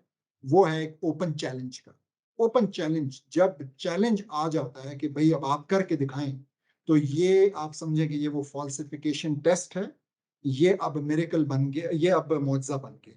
तो अब मैं थोड़ा सा पीछे जाऊंगा, और मैं जनरल पहले तो मुआजिज़ों की डिस्कशन करना चाहूंगा कि देखिए अल्लाह सुब्हानहू तआला की सुन्नत ये रही है कि उन्होंने जब किसी कौम पे पैगंबर भेजा है, तो उस पैगंबर को जो मुआजिज़ा दिया है वो उस चीज के अंदर दिया है जिसके अंदर वो कौम टॉप पे होती थी, जिसके अंदर वो कौम फख्र करती थी जिस चीज के अंदर। तो अगर हम हजरत ईसा की बात करें तो उस वक्त वो तिब के मामले में था, तो उनका जो मुआजिज़ा था वो तिब को की बाउंड्रीज को पार करता हुआ मुर्दे को जिंदा करना हो गया। अगर हम बात करें हजरत मूसा अलैहिस्सलाम की, तो उस टाइम के ऊपर, ये फिरौनों के टाइम में, और ये सारा वाकया जो है ना, मैंने यहाँ पे लिखा भी है कि इसको केस स्टडी के तौर पे पढ़ा जा सकता है। अश्शोरा की जो सूरह अश्शोरा की जो आयत 23 से लेके 51 तक है, उसके अंदर ये पूरा वाकया डिस्कस हुआ है, बहुत इंटरेस्टिंग वाकया है, इसको जरूर देखिएगा। तो उनके केस में वो उस टाइम पे जादूगरी के माहिर थे, तो मतलब ये वो आप समझें कि इस चीज में उनको एक मुकाम हासिल था। तो और वो वाकया फिर आपको याद होगा कि किस तरीके से फिरौन ने मूसा की बात नहीं, हज़रत मूसा की बात को रिजेक्ट किया, और उनको कहा कि अच्छा, उन्होंने अपने सबूत के तौर पे अपना असा, अपने अपना जो लकड़ी थी वो फेंकी, अपनी लाठी फेंकी, और वो जो है सांप बन गई। और इन्होंने फिर अपने जादूगर बुलाए, और उन्होंने भी एग्जैक्टली ऐसा ही किया कि उन्होंने अपनी अपनी जादू के जरिए लाठी फेंके, वो सांप बन गए। और फिर हजरत मूसा की जो लाठी, फेंकी हुई लाठी थी, जो सांप बना हुआ था, वो सांप उन बाकी सांपों को खा गया, जिसके बाद वो जो मैजिशियंस थे, जादूगर थे, जो कि फिरौन ने इकट्ठे किए थे और बुलाए थे, और सारे फिरौन के ताबेदार थे, वो सारे सजदे में गिर पड़े, और वो सारे जो है ना, उनको समझ में आ गई कि हमारी जो चीज थी वो तो फ्रॉड थी, और ये चीज तो असल है, वो तो मैजिक था, वो तो ट्रिकरी थी, लेकिन ये तो सचमुच एक मौजज़ा है। और उसके बाद वो ईमान ले आए, और फिर आगे की स्टोरी आप जानते हैं। तो अब ये बड़ी एक इंटरेस्टिंग बात, क्योंकि there are lot of similarities हमारे लिए, और कुरान के जो मौजज़ा होने में लॉट ऑफ सिमिलैरिटीज हैं, लेकिन हम अक्सर वो मिस कर जाते हैं। तो इस वजह से यहाँ पे मैंने ये 3 टाइप ऑफ पीपल बताए इस वाक्य के अंदर। तो पहले जो है ना, वो लोग हो गए जो कि फिरौन की क्लास के लोग हैं, आज भी एग्जिस्ट करते हैं, हम बड़ी अच्छी तरीके से जानते हैं, और रसूलुल्लाह सल्लल्लाहु अलैहि वसल्लम के टाइम पे भी एग्जिस्ट करते थे।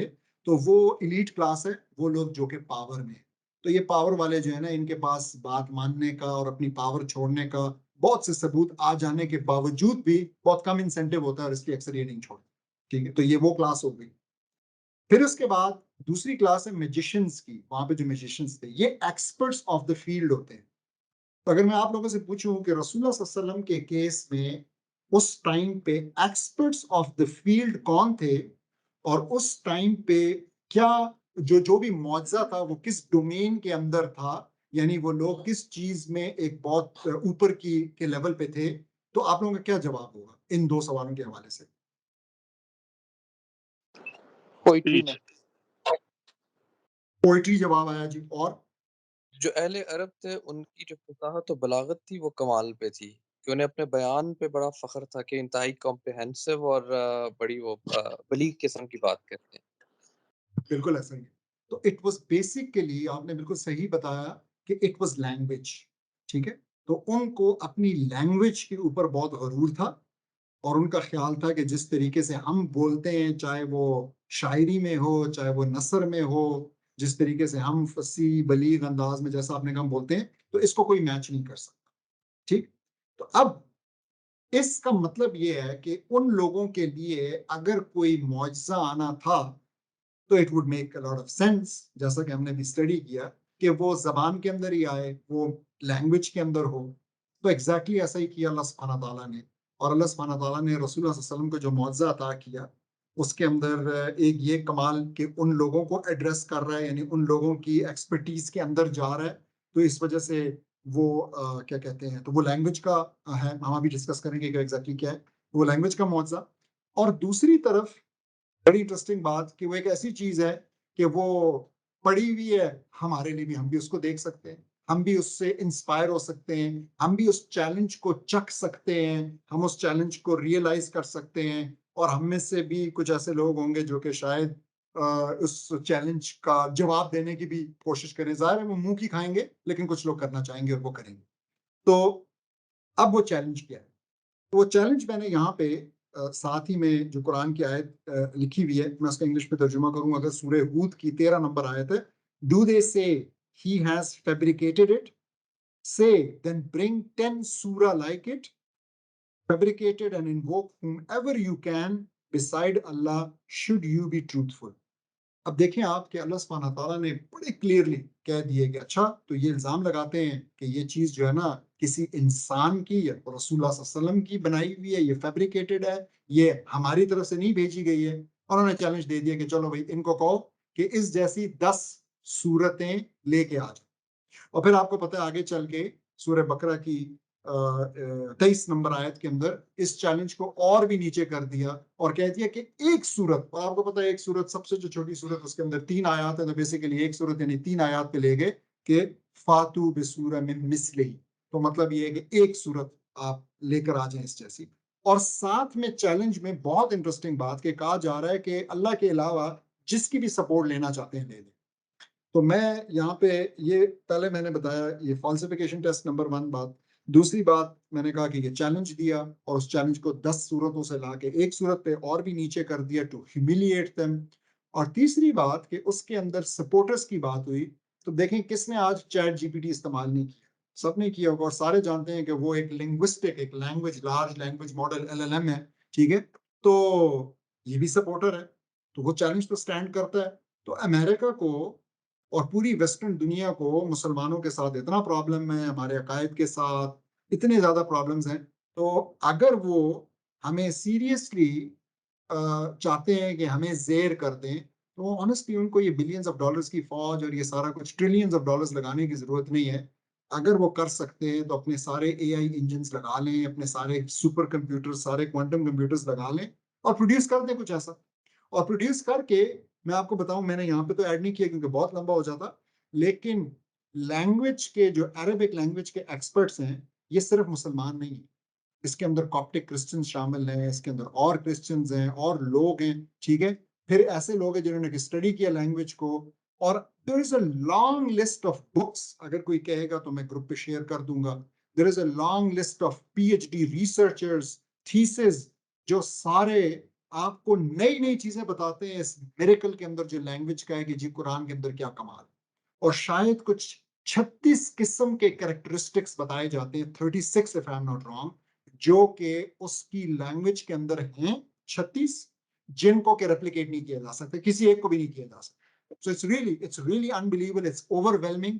There are people who work in this field, ठीक है, जिनका जिनका ब्रेड एंड बटर ये है, जो कि इसके ऊपर लिखते हैं बहुत डिटेल में। और मैं ऐसे कुछ लोगों से मिला हूं, उनमें एक हमजा अंड्रेयास सॉट्स्की हैं जो कि पाकिस्तान आते भी रहते हैं। वैसे वो एक ग्रीक रिवर्ट मुसलमान हैं, ठीक है, तो बेस्ड इन द यूके। और पहले वो IRA के चेयर सीईओ भी रहे, आयरा के, IERA के, IER के ए के सीईओ रहे। और अभी उन्होंने अपना एक इंस्टीट्यूट खोला है सेपियंस, द सेपियंस के नाम से, आप उसको गूगल भी कर सकते हो। अभी भी पाकिस्तान आए थे, मैं पहली बार उनसे 2008 में मिला था। उस टाइम पे वो एक रन करते थे इसी तरह का द इनइमिटेबल कुरान, द इनइमिटेबल कुरान। और अब उन्होंने अपनी एक किताब लिखी है और उसके अंदर एक चैप्टर के अंदर ये इनइमिटेबल कुरान का पूरा जिक्र, तो ये उनकी फील्ड है। और वो इसके अंदर बहुत डिटेल में गए हैं कि अगर अगेन कोई इंटरेस्टेड हो इसमें, इससे बढ़ के इंटरेस्टेड हो कि जी व्हाट डज इट मीन कि कुरान का मिरेकल, लिंग्विस्टिक मिरेकल क्या है, ठीक है। तो having said that, let's move on to the next and almost the last slide. तो हमारा काम ये है कि हमने अपने बच्चों के अंदर ईमान को, इन डिस्कशंस को, क्योंकि ये ईमान की बेसिस है, कन्विक्शन के साथ, ठीक है, कन्विंस होने चाहिए, वो अपने बच्चों के अंदर स्टैब्लिश करना है। जब हम ये कर लेंगे, then there be no need कि हम जो है ना मुख्तलिफ किस्म के और प्रूफ्स ला के और इस्लाम के हक में दें, कुरान के हक में दें, अपने दीन के हक में दें, जो कि हम आजकल करते हैं। तो कभी मैंने आपको काम देखते हैं, लोग साइंटिफिक फैक्ट्स ला रहे होते हैं, ठीक है, मुख्तलिफ किस्म के, जो कि कभी गलत होते हैं, कभी सही होते हैं, कभी आगे चल के गलत साबित हो जाते हैं। हमें ये करने की जरूरत नहीं होनी चाहिए, नंबर 1। नंबर 2, वो कभी कभी बताते हैं कि देखें जी ये चीज कुरान में पहले जिक्र आ चुका था, तो कुरान ने फोर टेल किया है, ठीक है, फ्यूचर के बारे में कोई चीज बताई हुई है। फिर कोई जो है ना नंबर्स की मुख्तलिफ गेम्स में इन्वॉल्व होते हैं और कहते हैं जी कुरान में ये इतनी बार आया, ये इतनी बार आया। मेरा पॉइंट सिर्फ ये, अगेन मैं इन बातों को छोटा नहीं करना चाह रहा, लेकिन मेरा सवाल ये, जब अल्लाह ने ये नहीं इस्तेमाल किया एज अ फॉल्सिफिकेशन टेस्ट, और इसकी बजाय अल्लाह ने एक इंतहाई पावरफुल फॉल्सिफिकेशन टेस्ट दिया है, तो कम से कम हम ये तो कर सकते हैं कि हम उसको पहले मेंशन करें, हम उसको ज्यादा कन्विक्शन के साथ मेंशन करें, ठीक है, हम उसको ज्यादा मेंशन करें। ऐसा कैसे हो गया कि वो गुम गया इस सारी धूल के अंदर, वो हमसे गुम गया और ये नई नई बातें आ गई, और ये नई बातें हम कोट करते हैं जो कि अगेन ना इतनी साउंड है इंटेलेक्चुअली, ना इतनी लॉन्ग लास्टिंग है, और जो असल चीज थी जो हमें अल्लाह ने बताई थी वो हम नहीं करते। तो हमें इस पर सोचने की जरूरत है। दूसरा पॉइंट ये है कि हमें जो मैंने थोड़ी देर पहले भी कहा, अपने बच्चों के साथ हलकात, सर्कल्स में बैठना चाहिए। उनको भी पता होना चाहिए कि जी आज हम ये डिस्कस कर रहे हैं, फिर ये अकायद से रिलेटेड डिस्कशन होनी चाहिए। छोटे बच्चों के साथ सिंपल शुरू होगा, बड़े बच्चों के साथ फिर और डिटेल में जाएगा। And then let them come up with questions, और वो आपसे पूछें कि नहीं तो फिर इसका क्या जवाब है, नहीं तो फिर बिग बैंग थ्योरी क्या है, नहीं तो फिर क्वांटम फिजिक्स क्या कहती है। And then you search for those things, लेकिन एक इंटेलेक्चुअल फाउंडेशन एस्टैब्लिश करने की जरूरत है। तो हमें अपने बच्चों को, हमने competition in and vision for आखिरा रादर देन दुनिया उनको देना है। तो हमारा जो कंपटीशन है वो हमने यहाँ पे स्ट्रेट करना है बच्चों के लिए, कि हम विजन भी उनको और कंपटीशन भी दुनिया के लिए नहीं बल्कि आखिरत के लिए और आखिरत के कॉन्टेक्स्ट में कर रहे हैं। तो this was it from my side. अगर मैं इसका आज रिकैप भी दे दूं तो हमने आज क्या सीखा, तो नंबर 1 हमने सीखा कि अकीदा क्यों इंपॉर्टेंट है। सबसे पहली चीज कि अकीदा इंपॉर्टेंट क्यों है।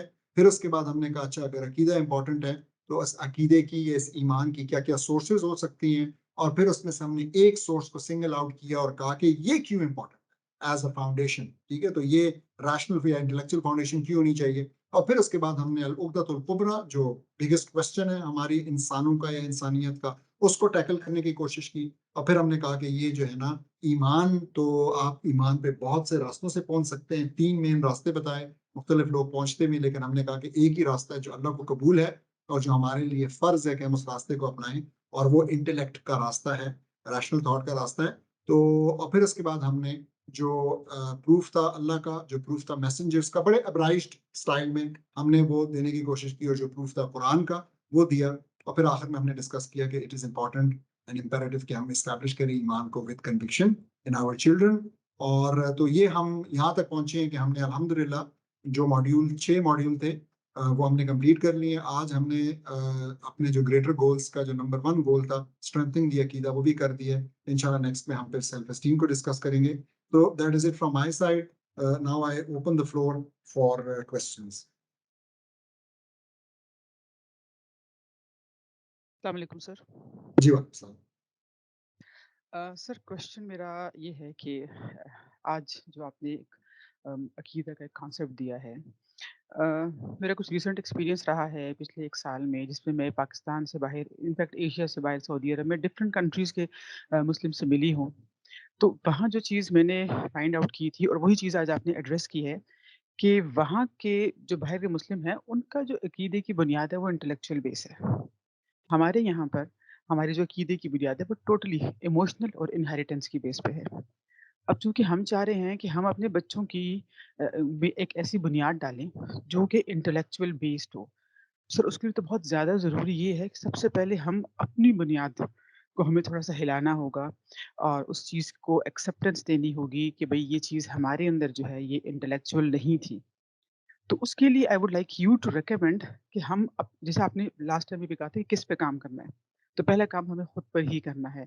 तो would you like to recommend कोई बुक्स आप बताएँगे, कोई स्ट्रैटेजी हम अपने अंदर से ये चीज़, क्योंकि हमारी तो देखिए हमने तो उम्र गुज़ार दी ना इस इमोशनल और इस इनहेरिटेंस के अकीदे की बुनियाद पर।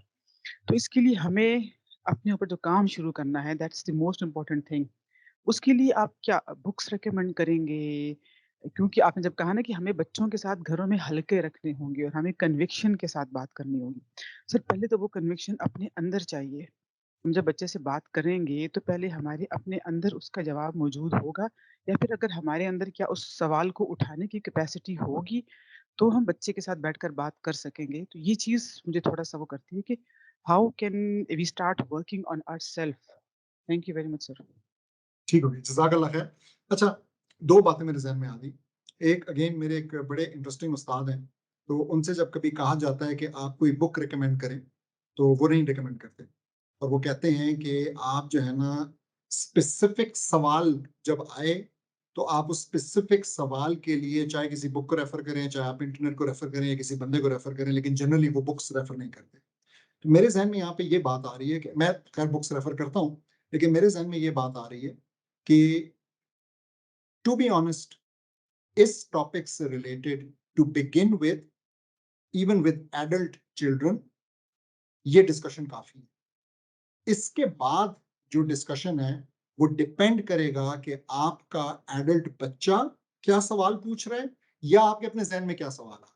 So again the question should be कि आज की डिस्कशन के बाद क्या सवाल रह गया जिसको एड्रेस करने की जरूरत है, और फिर उसके लिए कोई बुक या उसके लिए कोई डिस्कशन रेफर की जा सकती है। मैंने डिस्कशन शुरू में ऑफर कर दी थी, सो आई एम रेडी कि हम जो है ना अगर अगर मिनिमम 5 लोग हुए तो मैं वेबिनार रखने के लिए इसी तरह एक एमएस टीम्स पे फिजिकल सेशन रखने के लिए मैं तैयार हूँ, जिसके अंदर हम यही जो हमने अकीदा डिस्कस किया इसकी अगर कोई इंट्रिकेसीज हैं, कोई फर्दर सवाल है, मुझे जवाब आता होगा मैं दूंगा, मुझे नहीं आता होगा मैं साफ बताऊंगा, मुझे नहीं आता मैं चेक करके सीख कर दूंगा, ठीक है।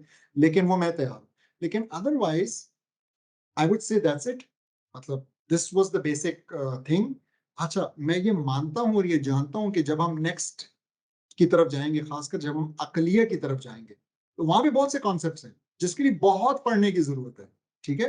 तो मतलब हम वहां पे अगर डिस्कस कर रहे हैं, लेट्स से हम करते हैं सेक्युलरिज्म डिस्कस करते हैं, या हम साइंस की लिमिटेशंस को डिस्कस करते हैं, या हम एथियज्म को टैकल कर रहे हैं, और बहुत सारी चीजें हैं वहां पे। तो वहां पे उसके लिए हमें बहुत कुछ समझना पड़ेगा, बहुत नॉलेज की जरूरत होगी। लेकिन वाकई में बड़ा श्योर हूं कि ये जो डिस्कशन है एक बेसिक और बड़े ही जामे लेवल की डिस्कशन, जो कंटेंट हमने आज डिस्कस की है, इसकी जो आयात हमने आज डिस्कस की है या रेफर की है, कुछ तो लिखी हुई थी, कुछ का रेफरेंस दिया हुआ था, इसके बाद you don't need more than this, really you don't need more than this. तो ये मेरा क्लेम है। और मैं अगेन मैं बता रहा हूं, मैं तकरीबन 21-22 साल से फॉर्मली इन डिस्कशंस के अंदर वेस्ट में शुरू करके और फिर पाकिस्तान में एंगेज्ड हूँ। सो आई डोंट थिंक कि इससे बाहर जाने की कोई जरूरत है। इसी को शायद थोड़ा सा और खोल के मुख्तलिफ मिसालों के जरिए तो हमने जरा जल्दी किया जा रहा है, लेकिन इससे बाहर आपको बहुत ज्यादा जाने की जरूरत नहीं। ये एक बात। दूसरी बात, मैं टोटली एग्री करता हूँ, आपने बिल्कुल ठीक कहा कि इस मामले में भी व्हाट में भी अपने से काम शुरू हो रहा है और फिर बच्चों के ऊपर करना है। तो ये बिल्कुल सही बात है। तो आज जो हमने डिस्कशन की है वो यही थी कि हमारा अकीदा कैसे क्या होना चाहिए, वो कैसे ग्राउंडेड इन इंटेलेक्ट होना चाहिए। तो ये बात हमने आपके सामने रखी। It was exactly for us, it was meant for us. और अब आपने आगे लेके जाना है और अपने बच्चों के साथ पहले हल्के हल्के ठीक है डिस्कस करना है, और फिर आपने उसकी ज्यादा जो जो मेन डिस्कशन है, द पंच लाइन, उसके अंदर जाना है। लेकिन you could very easily start with simple questions. So what do you think, आप जाके बच्चों को कह सकते हो, what do you think boys and girls, के can there be, is it possible that the world was created on its own? अच्छा, इसके लिए ना हमारे हमारे पुराने क्लासिकल स्कॉलर्स ने मजे मजे के काम किए। तो आप, मेरे ख्याल में इमाम अबू हनीफा का वो काम है कि उनकी एक एथीस्ट के साथ डिस्कशन थी। आप देखिए कितना मजे का काम है, आप भी एग्जैक्टली ऐसे कर सकते हैं। उनकी एक डिस्कशन थी एक एथीस्ट के साथ, तो वो he was very well known that he was on time always और सारा कुछ। तो वो जानबूझ के ना उसके साथ डिस्कशन में पता नहीं घंटा लेट गए।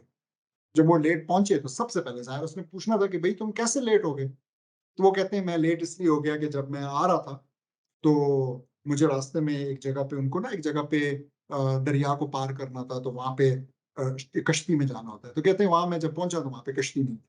तो उसने पूछा अच्छा तो फिर तुम कैसे आए? तो कहते हैं बस फिर मैंने एक अजीब मंजर देखा। मैंने देखा कैसे दरख्त जो है ना वो खुद से कट के गिर रहे हैं, फिर कट के गिर के उनके तख्ते बन रहे हैं, छिलका उतर रहा है, फिर उनसे जो है ना खुद से कश्ती बनी, फिर खुद से चप्पू चलने लगा, मैं बैठ गया और मैं आ गया। तो बंदा आगे से उनको गुस्से हो गया, इमाम अबू हनीफा पे गुस्से हो गया। कहते हैं मतलब तुमने मुझे पागल समझा हुआ है, तुम मुझे इस किस्म की कहानियां सुना रहे हो?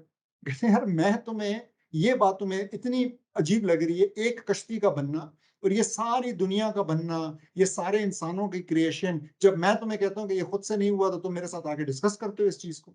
सो we have to we have to find creative ways of discussing this with our children. लेकिन अगेन उसके लिए जरूरी है कि थोड़ा सा हमने उनको उस जो मोड है ना, ये कार्टून वाला मोड और ये सारा फैंटेसी मूवीज और फिल्म्स वाला मोड, उससे निकालना होगा, क्योंकि उसने भी तो इनका बहुत ज्यादा दिमाग खराब किया हुआ है ना। तो लेकिन आपके क्या व्यूज हैं इस आंसर के बारे में?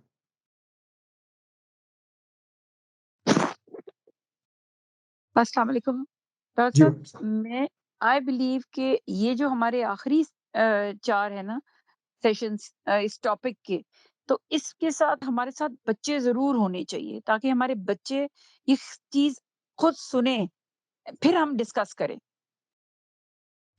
अच्छा, मेरा इस पे एक व्यू है, आप इस पे सोचिएगा, मैं आपको मना नहीं कर रहा, थोड़ा सा डिपेंड ज़ाहिर है इस पे भी करेगा बच्चों की क्या एजेस, लेकिन मेरा अपना एक व्यू है, अगेन वेरी पर्सनल, मैंने खुद इस पे सोचा 3-4 साल पहले। तो मेरा ये, पहली बात ये है कि आपके बच्चों को आपसे ये सुने वो, तो उनको ज्यादा अच्छा लगेगा, ज्यादा बेहतर है, unless that there is a relationship problem. तो अगर एक रिलेशनशिप प्रॉब्लम है, बच्चा ऐसी एज में आ चुका है, 15, 16, 17, 18 साल का है, और एक वो पर्सनालिटी क्लैश कॉन्फ्लिक्ट आ चुके हैं, तो एक अलग बात है। लेकिन अदरवाइज वो आपसे सुने तो ज्यादा बेहतर, ठीक है?